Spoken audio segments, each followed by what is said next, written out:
Broadcasting from Manhattan Beach and the World Wide Web, you're listening to CHSR HealthyLife.net. As a service to our listeners, this program is for general information and entertainment purposes only. CHSR HealthyLife.net does not recommend, endorse, or object to the views, products, or topics expressed or discussed by show hosts or their guests. We suggest you always consult with your own personal, medical, financial, or legal advisor.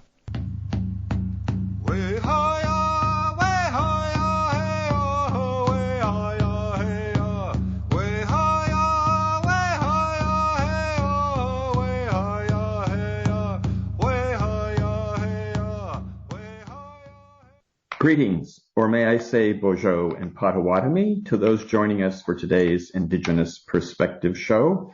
I'm Randy Kwiatkowski, an enrolled Potawatomi tribal member and the co-host of Indigenous Perspectives. And I'm Carolyn Schmidt, the other co-host. We're presently in Vermont, now recording this first segment of our show on cultural transformation. In our land acknowledgement, we recognize Vermont, where we are now, as part of Endakina, the unceded traditional territory of the Abenaki people, who for centuries lived on and cultivated the lands now included in present-day northern New England and southeastern Canada. Today, we also acknowledge that we are on Turtle Island, which is the unceded land of our other than human kin, who occupied this territory for millennia, if not millions of years, before the arrival of European settlers.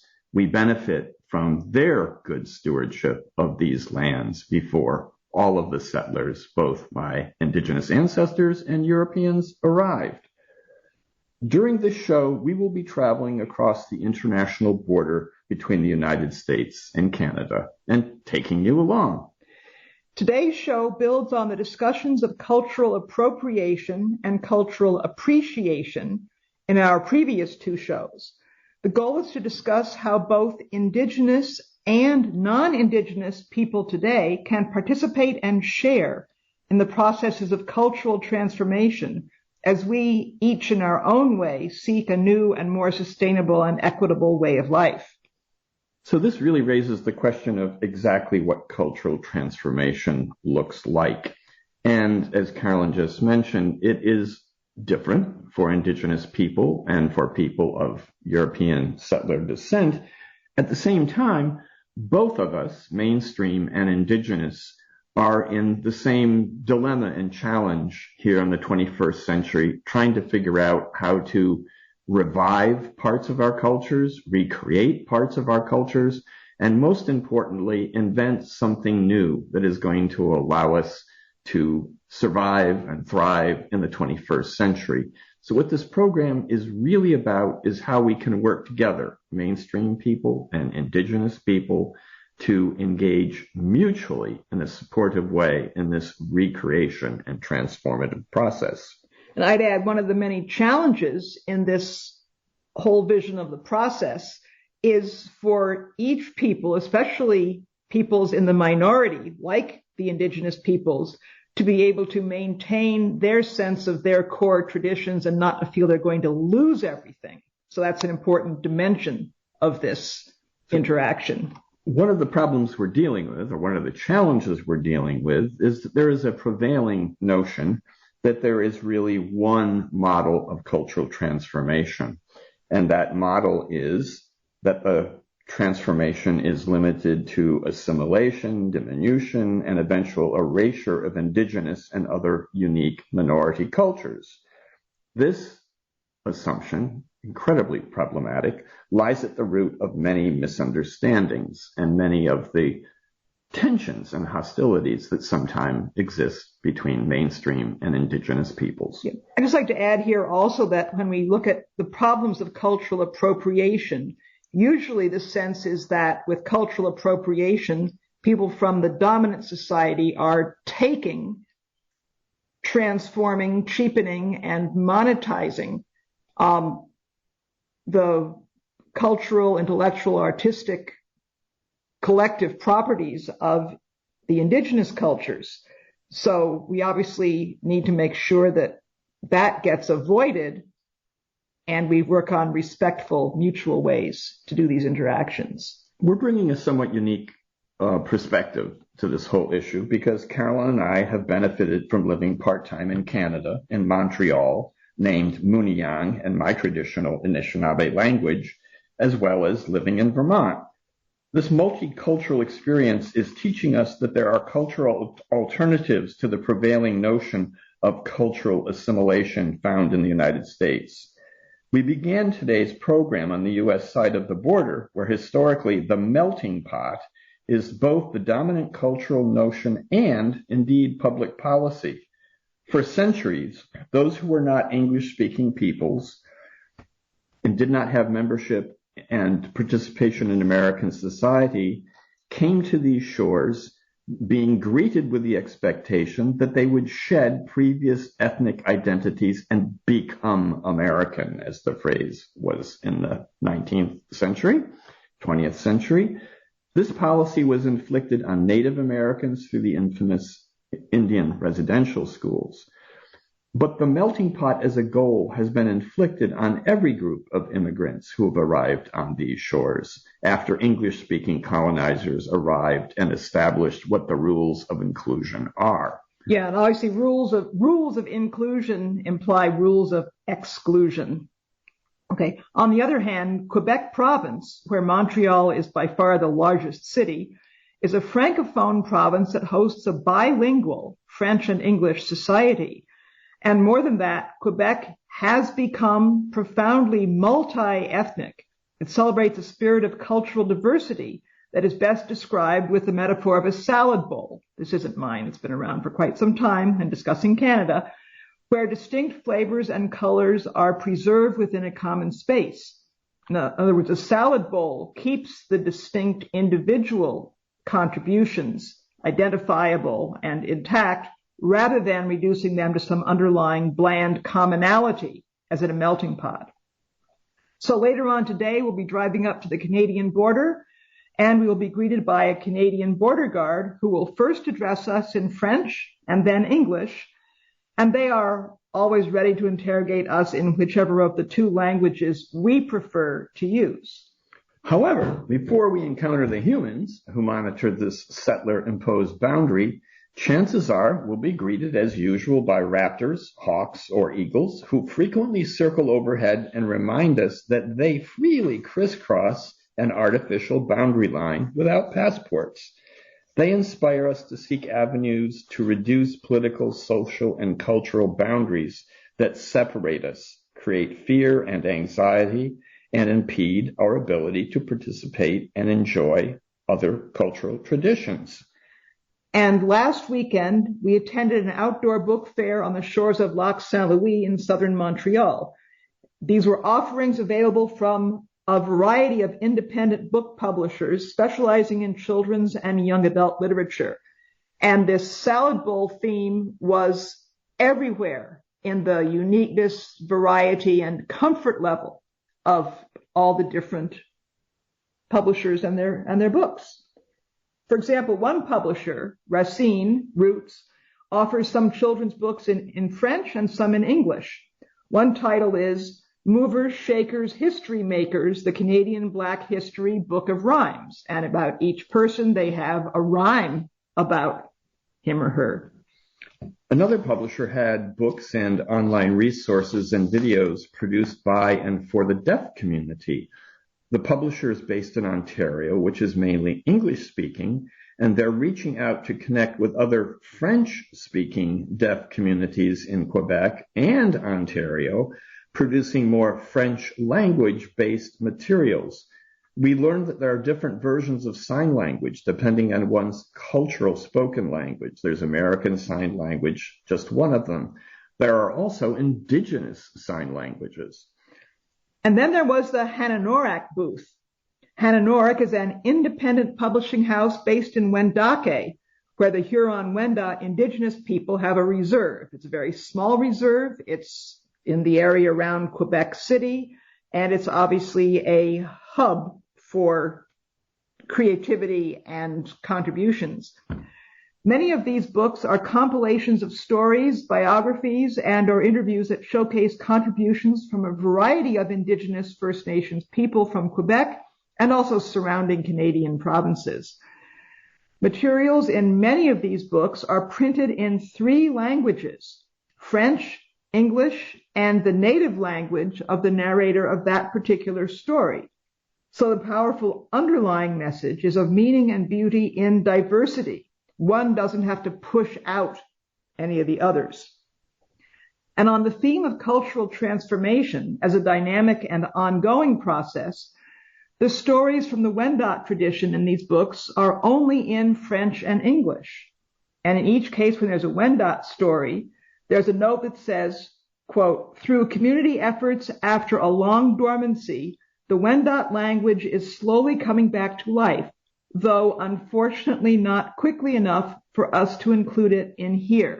So this is cultural transformation in process. It's dynamic and it moves. One of the books we saw, Conte de la Tortue, Tales from the Turtle, was literally flying off the table as parents grabbed it up in its hardback version. Has beautiful illustrations, and it wasn't cheap. It was 40 Canadian dollars. Each of the 11 stories was written by an Indigenous writer from one of the various Indigenous peoples of Quebec: Anishinaabe, Inuit, Abenaki, Wendat, Naskapi.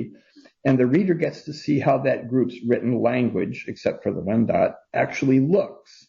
The author of one of these stories said that the goal is to make our stories and people more visible, to share. She also said there's a fine line between appropriation and respect. One difference is that learning grows out of respect. And another book, Odebi, Voyage dans l'histoire Anishinaabe de Lac-Simon, tells the history of a particular, real, true, Indigenous community from pre-contact times of traveling and living close to the land to European, namely French, some British, contact and colonization, loss of land, residential schools and loss of language, damage to family bonds, relocation, the village got moved, the people had to move with it, and adaptation to a changed life. The illustrations are in color at the start, then black and white when documenting the damaging periods in the 19th and 20th centuries, and toward the end they come back to color when explaining present-day changes and new growth in this particular community. And the publishing company itself is a major agent of cultural transformation, promoting Indigenous languages, presenting and making visible the varieties of stories and their lessons, providing income to and showcasing the researchers, authors, and illustrators. Hananorak, like other independent media in Canada, benefits from support from governmental agencies, such as the Quebec Council of Arts and Letters. This tangible acknowledgement of the importance of diverse voices and independent publishers shows, to me, the more general Canadian societal support for these values. And I guess this has particularly struck me looking at so many of the distressing conflicts going on in the United States about, whose history gets taught in schools, and, the assumption that if you teach something about blacks, then it's somehow hurting the whites. So this is a whole different world in this approach in Canada. And the Hananorak publishers only brought young people's books to this particular event, but I saw on their website they have an incredible catalog of books for adults also. And to quote from Shane Michel, the author, editor of another compilation, she says, quote, "This project wasn't an easy one. As an Indigenous person myself, it was important for me to develop mutual trust." It's collecting stories and interviews. Indigenous person to Indigenous person, person to person. Each step had to be carried out with the utmost respect. Respect for each and every person, respect for every point to be researched, respect for every culture, respect for the writing. She goes on, "Whether you are Indigenous yourself or just curious to learn more about our world, we hope it will inspire you." Being inclusive, they're aiming it for Indigenous and non-Indigenous people. They want to share this. And don't stop here. Oh, back to her quote. Oh, and don't stop here. Keep on learning about Indigenous cultures. It is so important to continue the conversation. keep talking about these nations and sharing their stories of individuals and groups. Today, we have more and more resources to learn about Indigenous and Inuit nations. It's up to all of us to make a difference for the future. And that really gets us back to the theme of today's show, which is cultural transformation and recreation, and how we accomplish this together by sharing what our different cultures have to offer one another. Yeah, and also in the Hananorak booth, we met one of the authors who's also a dancer, and she was wearing lovely and distinctive Mohawk regalia. She's from the Mohawk community on the Ganawaga Reserve, just across the lake. So we discussed recent controversies that Randy and I have been involved in on this side of the Vermont border. These controversies involve a Canadian Abenaki community, which is continually harassing our Vermont state-recognized Abenaki tribes. The Canadian relatives of the Vermont Abenaki are threatened by the fact that Vermont kin have been reviving and teaching their once nearly lost Indigenous language. The Vermont Abenaki have also become widely recognized for writing, publishing, and widely disseminating Native American stories, including Abenaki stories. The Canadian Abenaki claim that both actions are theft and that someone else featuring their culture diminishes its value, dilutes it, steals it, rather than strengthening it by helping it to sink roots more deeply into place and into the mainstream. This is an incredible example of what some people consider to be cultural appropriation. Only in this case, it's not between the mainstream white culture and Indigenous people. It's an internecine struggle within the Indigenous community of people struggling to lay exclusive claim to their own traditions. This became even more bizarre here in Vermont a few weeks ago when we had a seminar with a school. And the name of the school is taken from a very popular Native American story, the Turtle Island story. And they have been accused of cultural appropriation by someone from the Abenaki community in Vermont who believes they shouldn't use the name or the concept because it somehow dilutes the value of that to the Indigenous community. It was really distressing for us to have to explain to our colleagues here in Vermont that not all Indigenous people are quite so ultra hyper sensitive about borrowing and sharing. And all across North America, many Indigenous peoples and First Nations have Turtle Island creation stories. There are a lot of different versions, but it's nobody's exclusive story and nobody's exclusive vision in the first place, let alone the fact that a beautiful story is worth sharing. So the dancer and author from Ganawaga that we met last week was surprised and saddened when we talked about these situations with her. And she said that all Indigenous people should welcome the interest and embrace of their cultures by people from the dominant societies, pointing out it was after 500 years of attempted erasure.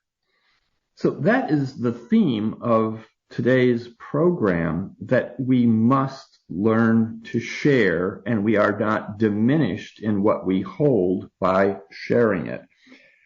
Our newfound acquaintance, who made this very bold assertion about the need to share and not hoard and hide our cultures, was in no way oblivious to the dangers of forced assimilation.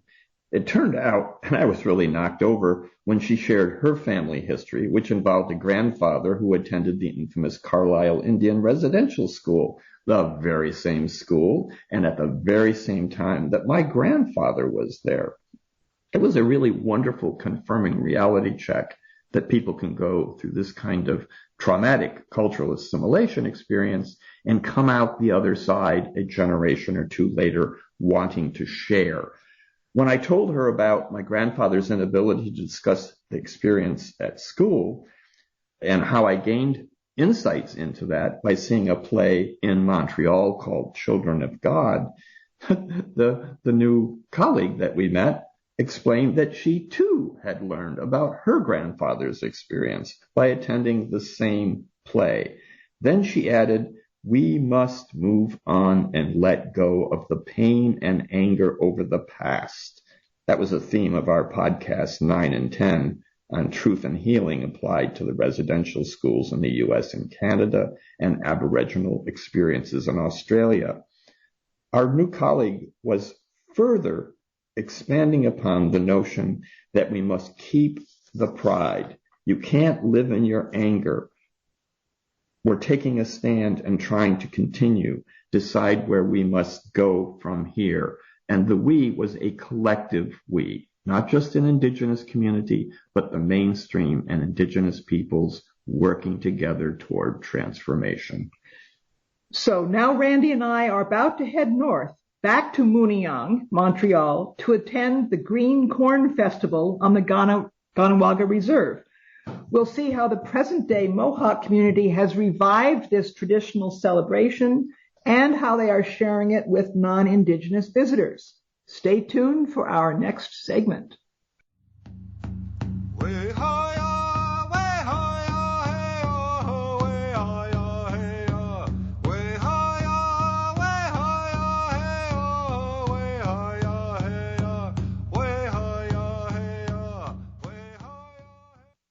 Rights for nature?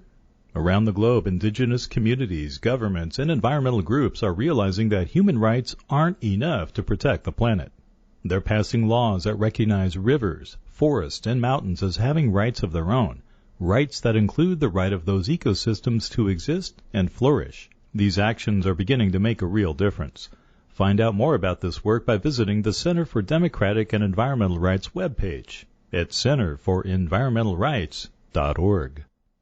Period poverty. If you don't know what it is, you should, because you can help. 1 in 4 American women struggle to purchase menstruation products this year, resulting in missed school and even loss of income. The Native American women's nonprofit, Queck Society, cares enough to give Native American students and communities their period products, and they do it across North America. Please help women with your time, donations, or supplies to maintain their dignity and celebrate their strength during moontime. Visit quecksociety.org. That's KWEK Society.org.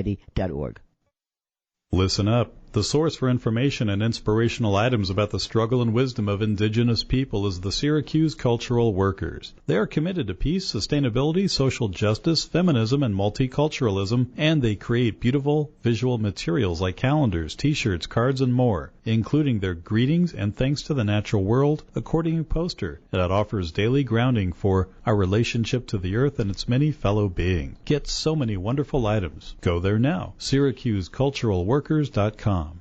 Randy Krakowski's book, Without Reservation, describes his spiritual awakening as a Native American. It's a powerful, life-changing story where Randy shares his journey into the realm of ancestral Native American connections and explores his encounters with Mother Earth. The book actually helps you how to reconnect with your ancestors to rekindle your access to ancestral wisdom and nature. Available in print, ebook, and audiobook format. Get Without Reservation by Randy Krakowski from all major booksellers. For more information, visit randykrakowski.com. Citizen Potawatomi Nation's Cultural Heritage Center, located near Shawnee, Oklahoma, features 11 immersive galleries with digital and interactive exhibits. Visitors learn about the tribe's history from origin to modern days and gain an understanding of Citizen Potawatomi oral traditions and lifeways. Admission is always free. Open Monday through Friday from 8 a.m. to 5 p.m., Saturday 10 a.m. to 3 p.m. Visit the Cultural Heritage Center on the web at PotawatomiHeritage.com.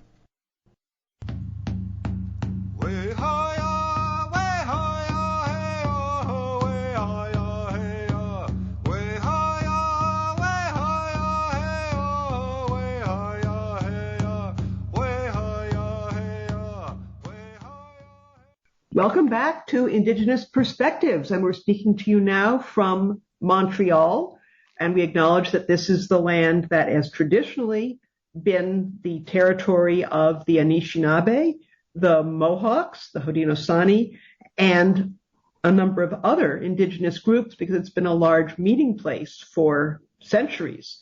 This is, in Anishinaabe language, Mooniyang, and we recognize today particularly that the Mohawk word is Jaudakwe, because we're going to be talking about the Green Corn Festival on the Ganawaga Mohawk Reserve.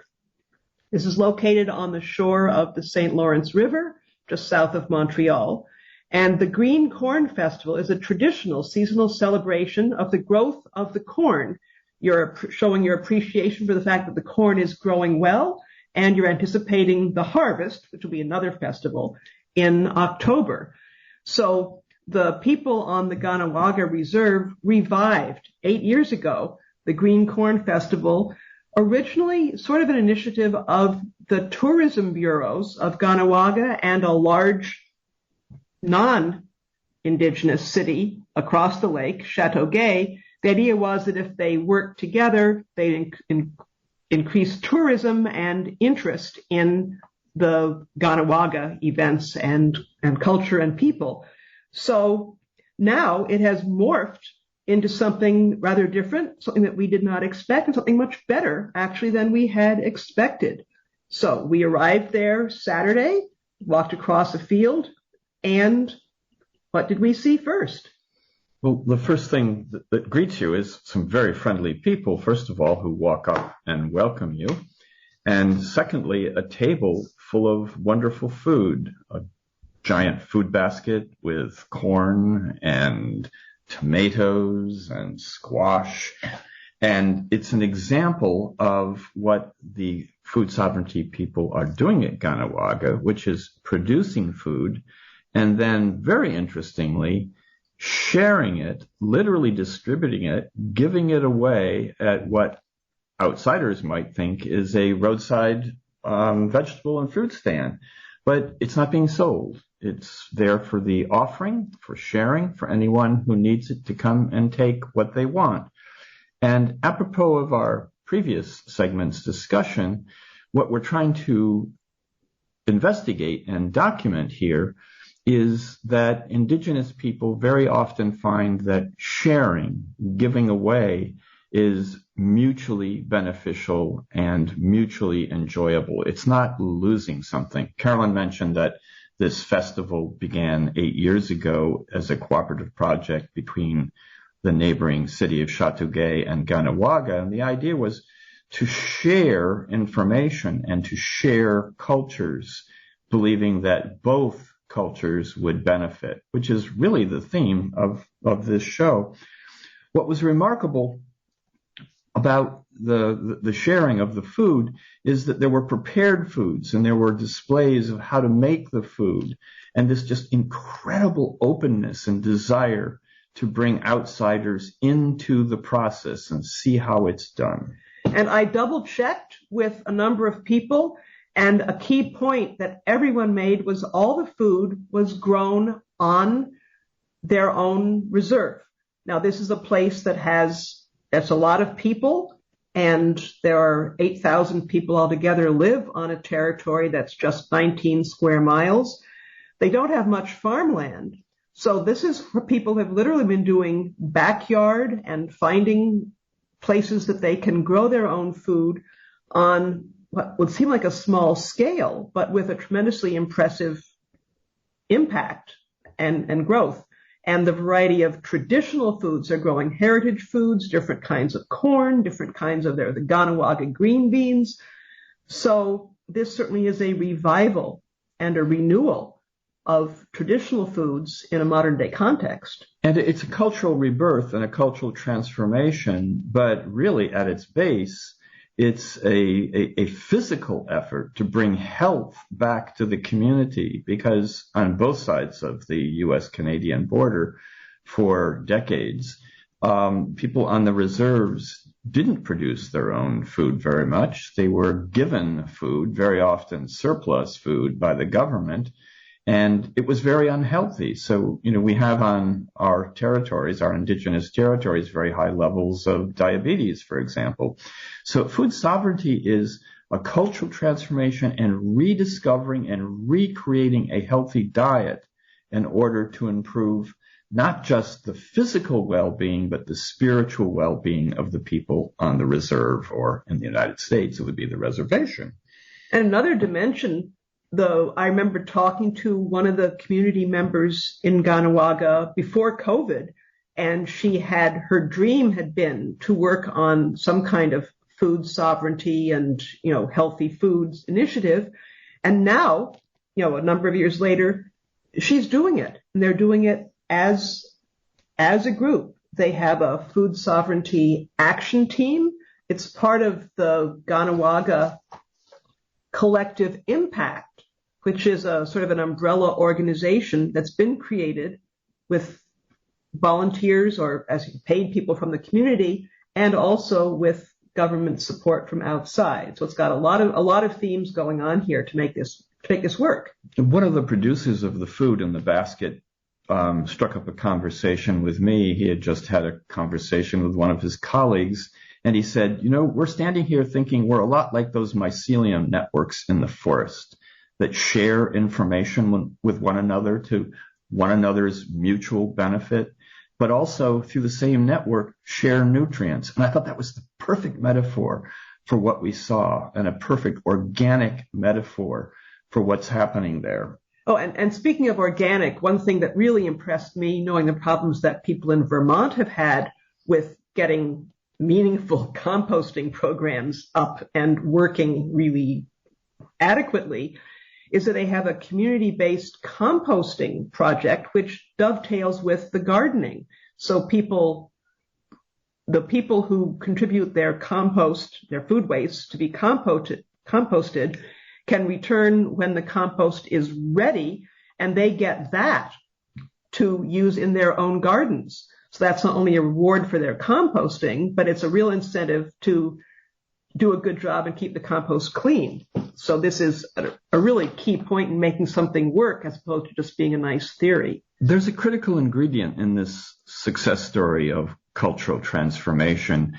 It would be easy to visit the Corn Festival and think, oh, this is another one of those nice bottom-up initiatives that communities have that very often are not going to endure very long. But what is unique about this particular example is that it is well funded by the Canadian government, and the funding channel came through a kind of reparations, if you wish, to the reserve for a residential school scoop, it was called, in the 1960s, when children were literally lifted out of their families and taken to residential schools. Randy, just a bit of a correction. This wave we're talking about in the 60s was children being taken from their families, Indigenous children, and given to be adopted to non-Indigenous families all over Canada. So these children were taken from their families, and that whole tie was broken. So it's even worse than residential schools because the children were taken away permanently. It involved both. And my point is that the critical ingredient for a cultural transformation, for a social transformation, is to have the kind of mycelium lateral organic connections that my new colleague informed me about, but also to have adequate funding coming from above. And this is where I think the Canadian success formula is about 2 decades ahead of what we're experiencing on the other side of the border, because we're now in the United States only slowly beginning to fund these kinds of initiatives on American reservations. Well, on that note, we'll end up segment 2, and stay tuned for segment 3.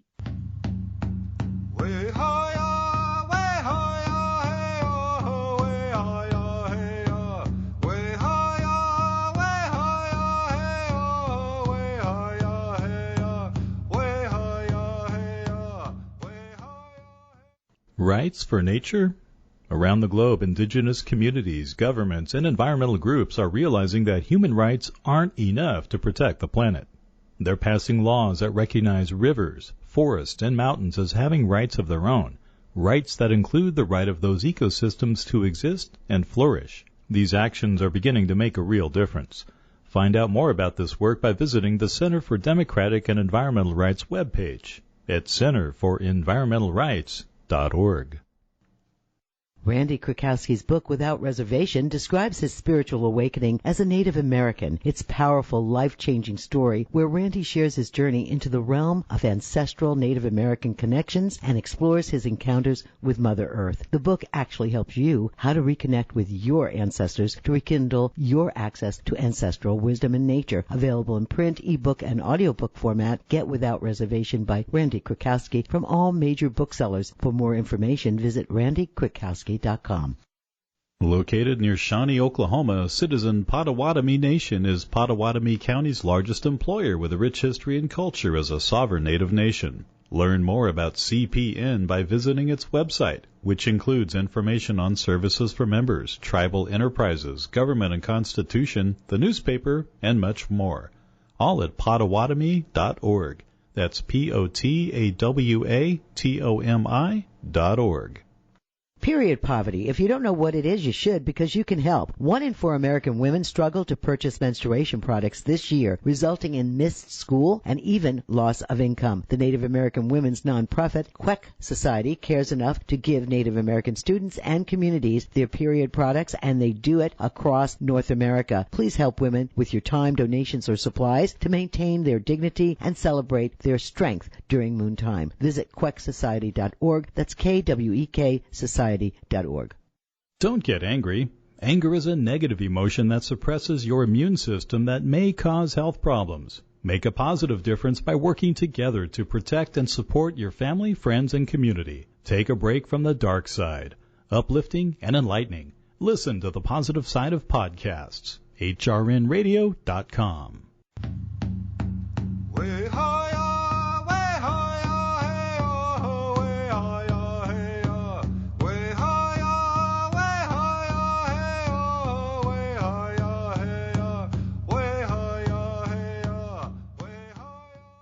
Welcome back to the third segment of this version of Indigenous Perspectives. So we're going to pick up and move along the conversation about cultural transformation. And as we do that, we're going to loop back to the first segment of this program, but also to the previous program, the topic of which was cultural appropriation and cultural appreciation. Because one of the drivers of our concern and one of the drivers of our purpose in these two programs is to enable people in the mainstream and in Indigenous communities to find common ground and comfort sharing information with one another without feeling that it's being taken or used in a disrespectful manner. Now, when we walked into this wonderful festival yesterday, the first dominant notion was we want to share with you, we want to show you, we want to share our stories, we want to share our technology, we want to show you how we start a fire with the man who had the outdoor survival skills.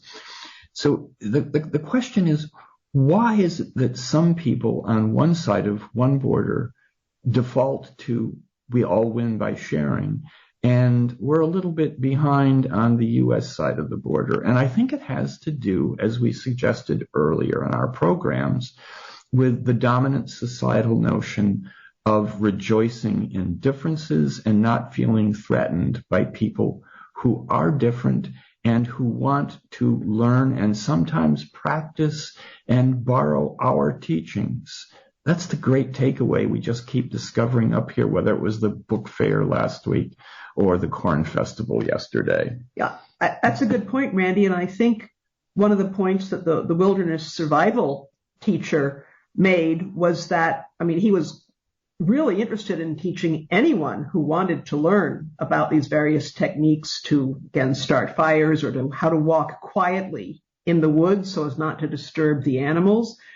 And the whole point was he said, there are givers and there are takers in life, and said the earth has been giving. She has been giving to us all the time, and humans have been taking, and we need to turn this around. He definitely saw it as something that everyone, regardless of whether they're Indigenous or not, it was the whole we're all in this together. message. What was remarkable about this man, he was showing young kids how to do starting a fire with a flint, how to start a fire with a bow, starting a fire with rolling something, which I had never seen before, and he had only recently discovered. But his work now in his retirement is with schools, elementary and secondary schools. And college. Yes, who are eager to integrate this into their curriculum, and who in Canada are mandated to do this. And this is in stark contrast to the presentation that I made a few weeks ago in Vermont, trying to tell people at a children's school that it was okay to use Native American names in their curriculum and for their school. So we have this enormous range, and we have this challenge, and it's as much of a challenge for Indigenous communities as it is for the mainstream. We all have to get comfortable understanding that Indigenous culture is not like a pie, where if you divide it up, the more people who are participating in the division and sharing, the less there is for each participant. It's more like love and joy and going to a performance. The more people who are sharing, the richer the experience and the more we all gain. Yeah, and I'd say also the people at the Green Corn Festival, the Ganawaga citizens, were not monetizing their knowledge in any way. Their knowledge, they were happy to give it. They were selling things. We bought some. There was honey, there were earrings, a number of things you could buy. And obviously that helps people's family income. But the main message was about sharing the information to encourage everyone to slow down our lives, to do more food sovereignty, growing our own, taking the time. And Randy also noticed afterwards, we didn't see anybody talking on a phone, a smartphone, the whole time we were there. There were people who used them to take some photos and things like that, but everybody was engaging with the other people and with the activities. It really was a joyous, very low key, but very joyous event where the dominant notion was we all benefit by sharing, we all benefit by participating. And I don't think the word or the concept of cultural appropriation was uttered or even as a shadow in the background. This was a different culture on the different side of the border and a totally different cultural ethic from the top down to the very grassroots. Okay, well, that's a very good point to end segment 3 on. Everybody stay tuned for segment 4.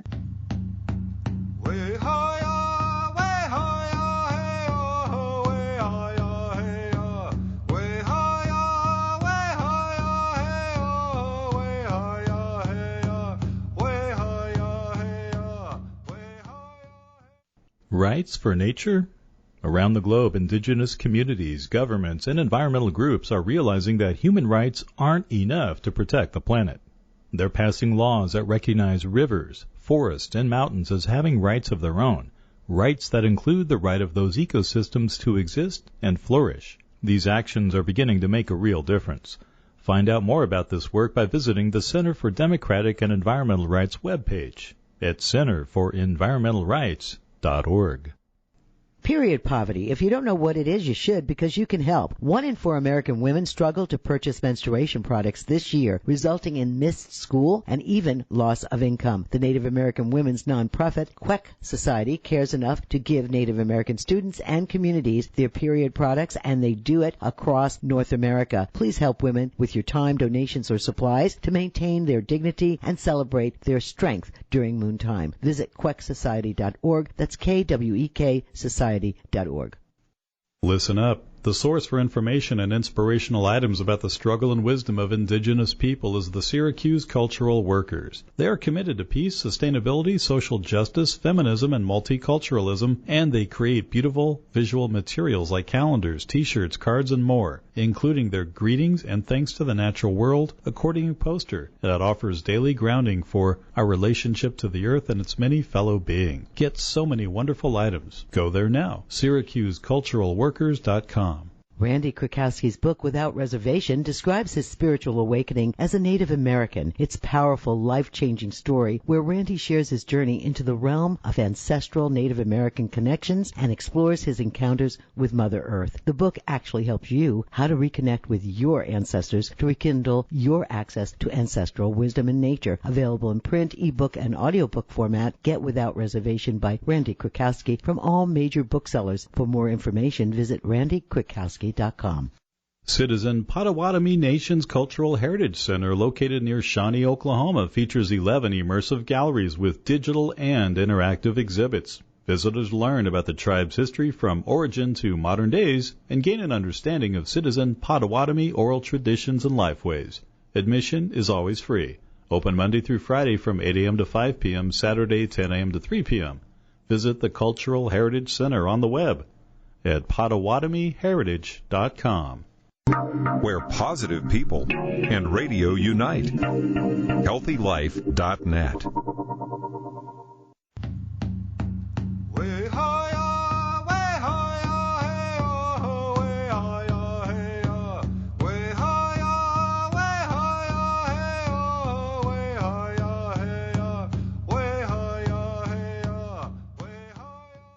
Welcome back to the fourth segment of this Indigenous Perspective show. We're talking about the theme of cultural transformation. We've been talking about the Green Corn Festival in Ganawaga in Quebec province in Canada. And we have some more reflections on what it takes to make cultural transformation really happen. This is an enormously complicated topic. People spend their whole lives talking about social change. And when we talk about social change and transformation in an Indigenous community, sometimes it belies or challenges a notion that many people within Indigenous communities and within the mainstream harbor. And that notion is that somehow out there is in some reservation or some place a pure form of Indigenous culture from pre-colonial times preserved in something like the insect and amber. And that is not how Indigenous culture has survived, and it certainly is not how it has recreated itself and how it is reviving itself. One of the beauties of what we saw at the Corn Festival is the ability of the people who are engaged in food sovereignty to learn from modern agricultural techniques, things like proper methods of backyard composting, but also to understand more deeply where we are headed collectively as a society in the 21st century, challenges that Indigenous people traditionally did not deal with. And if there's a single overarching concern that I think unites us, those who are Indigenous and those who are not, it's concern about the thriving and surviving and quality of life as we go forward, dealing with the incredible, formidable challenges before us. So for challenges, you're talking about ecological challenges, obviously like climate change and, deforestation, biodiversity loss, but you're also talking about challenges about how we deal with other people and how we work, how we cooperate. Correct. And if we hoard information, if we hoard resources and try to make it on our own individual life rafts, then none of us makes it.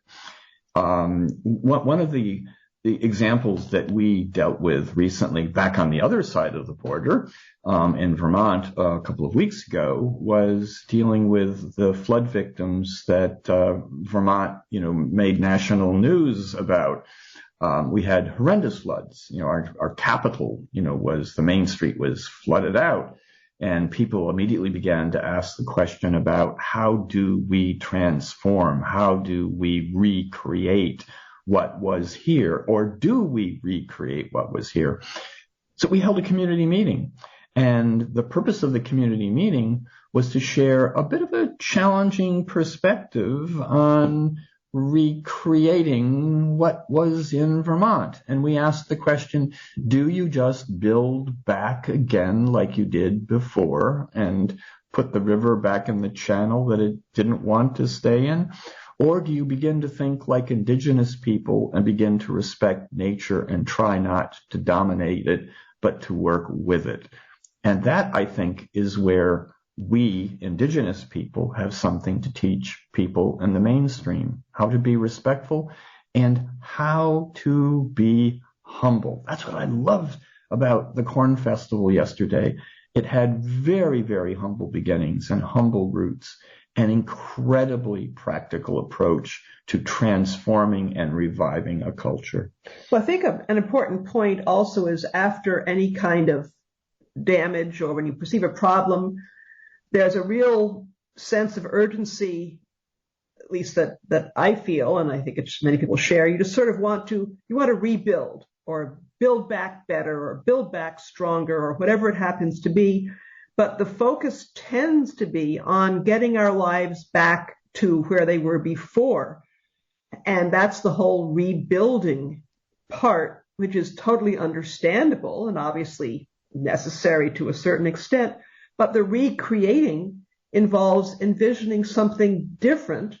And in this case, taking a leaf from Indigenous thoughts and connections with nature, the hope would be to rebuild, recreating with a sense of working better with the natural environment, the rivers, all these patterns that affect us that we can't control the way the 19th and 20th century settler dominant groups viewed nature.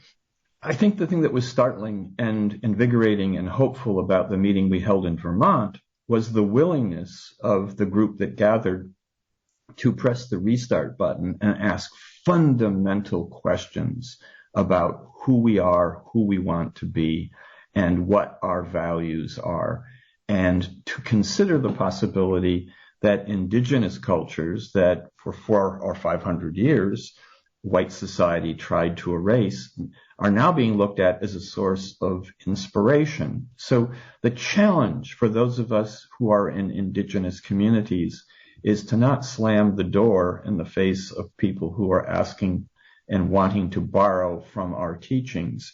It's to share those teachings in the forms of the books that we talked about earlier in this segment, or in the forms of just displays and hands-on how to do it. Little workshops like we saw yesterday at Ganawaga.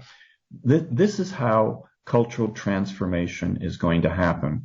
And it's going to happen in these mycelium-like grassroots connections, but also, as we've said several times in this program, it's going to happen if and only if our leaders are willing to fund, support, and encourage this kind of crossover, this kind of cultural cross-fertilization between Indigenous peoples and people in the mainstream. Okay, again, that's an important point. And how can we, just to flip it back to the cultural appropriation concerns, do you have any guidelines or suggestions for people to make them feel more comfortable, whether they're Indigenous or non-Indigenous, more comfortable with when they can share and not be concerned about the appropriation issue? Well, we could make it very complex or we could make it very simple. So let's make it very simple for the closing of this program. Do it with respect, do it without fear, and do it without being crippled by the anxiety that, you might say something that's wrong or that might be viewed as ignorant. I think we all need to be forgiving of one another, and all of us need to understand that as we begin to explore one another's cultures and share across those cultural boundaries, mistakes will be made. There will be awkward moments. There will be silences. There will be people who will howl and protest that we're going the wrong way. But we have to feel comfortable having the courage to begin the process of sharing and begin the process of recognizing our own limits. Again, it comes back to humility. We will make mistakes, but in the end, we will all benefit by sharing, just like the food basket at Ganawaga yesterday.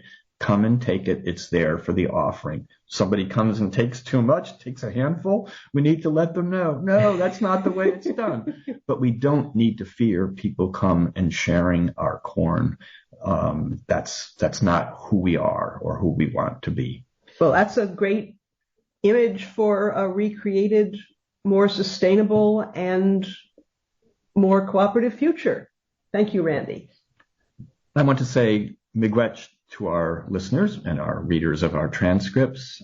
We hope you've learned something from this show today. We hope you'll take a little bit of time to reflect on what we've said and a little bit of time to listen to the natural world around you and the lessons that it brings. Miigwech.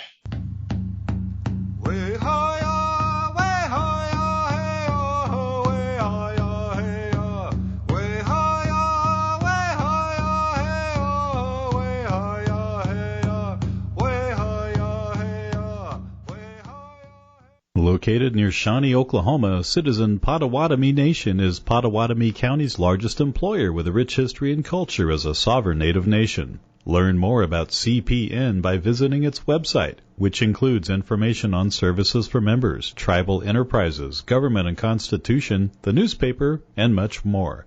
All at Potawatomi.org. That's Potawatomi.org. Randy Krakowski's book, Without Reservation, describes his spiritual awakening as a Native American. It's a powerful, life-changing story where Randy shares his journey into the realm of ancestral Native American connections and explores his encounters with Mother Earth. The book actually helps you how to reconnect with your ancestors to rekindle your access to ancestral wisdom and nature. Available in print, ebook, and audiobook format. Get Without Reservation by Randy Krakowski from all major booksellers. For more information, visit randykrakowski.com. Citizen Potawatomi Nation's Cultural Heritage Center, located near Shawnee, Oklahoma, features 11 immersive galleries with digital and interactive exhibits. Visitors learn about the tribe's history from origin to modern days and gain an understanding of Citizen Potawatomi oral traditions and lifeways. Admission is always free. Open Monday through Friday from 8 a.m. to 5 p.m., Saturday 10 a.m. to 3 p.m.